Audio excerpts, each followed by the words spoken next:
Waalaikumsalam warahmatullahi wabarakatuh. Selamat malam. Saya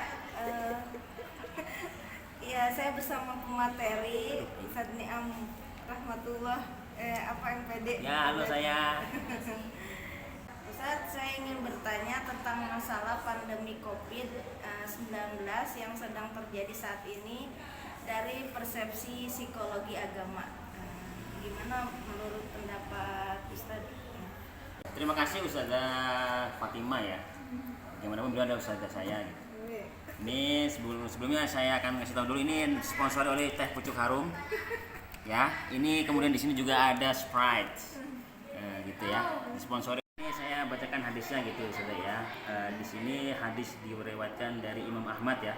An Aisyata anha qalat sa'altu Rasulullah sallallahu alaihi wasallam 'anit ta'un fa akhbarani Rasulullah sallallahu alaihi wasallam annahu kana 'adzaban yab'atsullahu 'ala man yasha faja'alahu rahmatan lil mu'min falaysa min rajulin yaqa'u ta'un fayamkuthu fi baitihi sabiran muhtasiban ya'lamu annahu la yusibu illa ma kataballahu lahu illa kana lahu mithla ajri syahid. Nih, artinya begini. Dari Siti Aisyah radhiyallahu anha berkata, ia bertanya kepada Rasulullah perihal taun. Lalu Rasulullah memberitahukanku. Zaman dulu taun adalah azab yang dikirimkan Allah kepada siapa saja yang dikehendaki olehnya. Tetapi Allah menjadikannya sebagai rahmat bagi orang beriman. Nah, tiada seseorang yang sedang tertimpa taun kemudian menahan diri di rumahnya dengan bersabar serta mengharapkan ridho ilahi seraya menyadari bahwa taun tidak akan mengenainya selain karena telah menjadi ketentuan Allah untuknya. Orang yang seperti itu niscaya ia akan memperoleh ganjaran seperti pahala orang yang mati syahid. Jikalau ada wabah terjadi, sebuah wabah, maka hendaknya orang itu, seorang mukmin itu dia yang kusu fi balgadi itu ya. Jadi itu sebenarnya dengan kata yang kusu fi balgadi atau stay, tetap tinggal di negerinya gitu, itu mungkin bisa dikatakan sebagai apa, work from home gitu ya. Sehingga ketika saya membaca hadis itu loh, ini aplikasinya ya WFH tadi atau isolasi mandiri. Jadi ketika bencana wabah itu ada di sebuah daerah, itu kita di dalam hadis Rasulullah itu kita dianjurkan bahkan diwajibkan untuk yang kutu fi baladihi, ya, atau tetap jangan keluar rumah, jangan keluar daerah gitu ya. Balad itu jangan keluar daerah, tetap tinggal di sana gitu ya. Sobiron, sambil bersabar itu ya, kemudian sambil meyakini bahwa tidak akan menimpa kepada dia ini wabah ini kecuali itu semua atas izin Allah. Nah, di sini dari hadis ini kita bisa menarik kesimpulan tadi. Yang pertama, bahwa ketika terjadi taun atau wabah atau penyakit menular di sebuah daerah, itu kita harus stay atau tinggal di tempat gitu ya. Maka ini benar kemarin anjuran pemerintah bahwa kita harus isolasi mandiri. Kemudian kita juga harus tetap di rumah dan menjaga program prokes atau protokol kesehatan. Itu saya kira itu kalau kita kaitkan dengan hadis tersebut itu sesuai. Kalau misalnya ada waktu saya ini kan nih saya review lagi hadisnya itu Arabnya gitu ya. Tapi mungkin saya butuh waktu gitu ya. Karena ambil kitabnya itu saya asli lupa. Itu di bab sabar, dibuka saja. Kemudian gini. Nah, di sini kemudian ada terselip zahir dan batin gitu saudara. Zahirnya kita tetap tinggal di daerah, tinggal di rumah atau tinggal di tempat jadi tidak keluar. Nah, dan yang kedua usaha batinnya itu apa? Pertama bersabar. Kemudian tetap tanpa kita putus asa, tanpa kita putus harapan. Kemudian tetap tanpa putus harapan kepada Allah gitu ya, bahwa bencana ini itu adalah merupakan ujian. Kemudian selanjutnya meyakini bahwa kita tidak akan pernah tertimpa wabah ini itu kecuali atas izin Allah. Artinya begini maksudnya, di situ kemudian di dalam hadis tersebut Rasulullah menyarankan atau menganjurkan itu bertawakal. Ya, tetap bahwa kalau kita kena, mungkin bahasa kita gini, kalau kita kena COVID, ya itu kan memang karena takdir dari Allah, gitu ya. Pun kita tidak terkena COVID, ya itu takdir dari Allah. Itu yang saya kira perlu untuk kita pahami.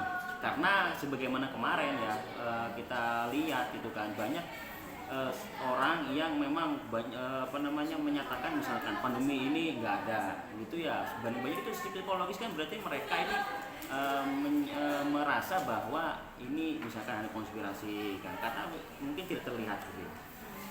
Kemudian ada juga yang sebagian menganggap bahwa terkena COVID itu aib gitu, sehingga harus dikucilkan dan sebagainya. Itu juga kan sebenarnya dari sisi psikologis ya memang merugikan. Misalkan dari orangnya udah mah dia kena sakit, kemudian dikucilkan seperti itu, bukan malah didukung oleh masyarakatnya gitu, oleh teman-teman tangganya. Ini saya kira mindset yang salah gitu ya, sikap-sikap psikologis yang salah. Memang kemudian pada akhirnya orang itu kan parno karena itunya barangkali. Nah ini sebenarnya banyak kita ambil pelajaran. Begitu sih begitu. Ya gitu. Baik Ustaz, kemudian pertanyaan kedua, saya ingin bertanya tentang masalah vaksinasi. Kan ada vaksin 1, ada vaksin 2. Nah itu untuk mencegah COVID gitu. Bagaimana pandangan Islam tentang masalah vaksinasi gitu? Halal atau apa gitu? Gimana? Ya terima kasih Ustaz ya. Kalau kita lihat ya, yang saya ingat gitu kan ya, dari fatwa-fatwa MUI itu kan memang yang paling otoritatif menurut saya gitu ya, yang paling punya otoritas, punya kewenangan untuk mengeluarkan itu kan Majelis Ulama Indonesia ya. Gitu ya. MUI itu sudah mengeluarkan fatwa bahwa vaksin dalam hal ini saya kutip ini vaksin Sinovac itu komposisinya halal. Gitu ya. Memang kemudian juga ada beberapa vaksin merek tertentu yang memang diharamkan gitu secara komposisi bahannya, tapi oleh MUI tetap dihalalkan juga, dibolehkan, diharuskan. Kenapa? Karena ini mendesak darurat. Sesuatu yang haram tapi dia untuk kemaslahatan gitu, itu nanti dihukumi sebagai halal gitu ya, kan sebagaimana dikiaskan dengan hukum makan babi gitu ya. Ketika dalam masa darurat di hutan kita nggak ada, di mana tidak ada bahan makan lain selain bangkai, itu tadi sesuatu yang haram. Kalau kita tidak makan itu kita nanti meninggal gitu ya, maka mempertahankan hidup walaupun dengan sesuatu yang haram itu diperbolehkan gitu. Nah kurang lebih seperti itu. Hukum vaksin, walau misalkan komposisinya ternyata terbukti bahwa itu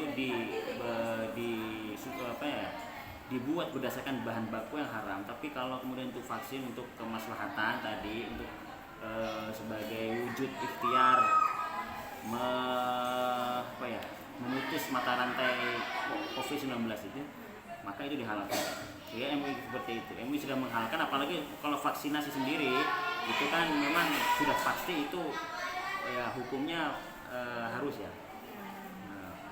Saya menyitir pendapat Wapres ya, karena beliau juga kan ini ya ulama juga begitu, karena hukum vaksinasi itu fardu kifayah. Untuk apa?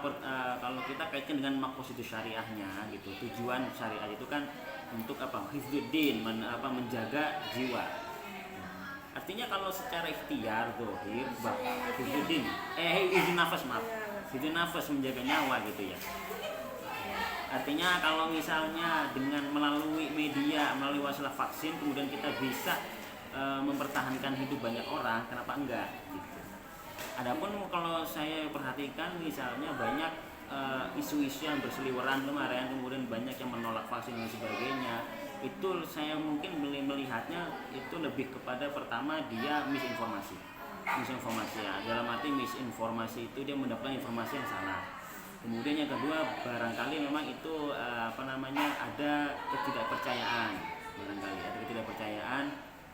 bahwa vaksin itu untuk kemaslahatan gitu. Kemudian selanjutnya lagi sangat mungkin ada faktor politis juga gitu ya. Faktor politis itu dalam arti ini kan kehidupan bernegara kan tidak bisa lepas dari yang namanya politik itu ya Ustaz ya. Jadi bisa aja mungkin ada faktor tertentu itu gitu. Kalau kita lihat sebenarnya kan bisa kita simpulkan sebenarnya keluar itu dari mana gimana seperti itu sih. Tapi kalau saya pribadi ya ngikut kepada pendapat MUI tadi gitu ya.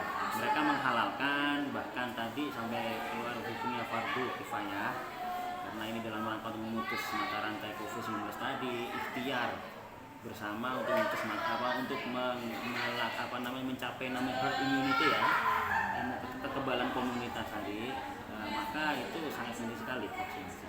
Saya kira seperti itu saja. Ya. Ya. Baik Ustaz, terima kasih atas pendapatnya. Baik, terima kasih atas pendapatnya. Mudah-mudahan bermanfaat. Amin. Saya akhiri. Assalamualaikum warahmatullahi wabarakatuh. Waalaikumsalam. Nah ini kan sebenarnya menahan diri di rumah itu kan nanti di WFH atau work from home ya, atau isolasi mandiri. Nah. Gitu.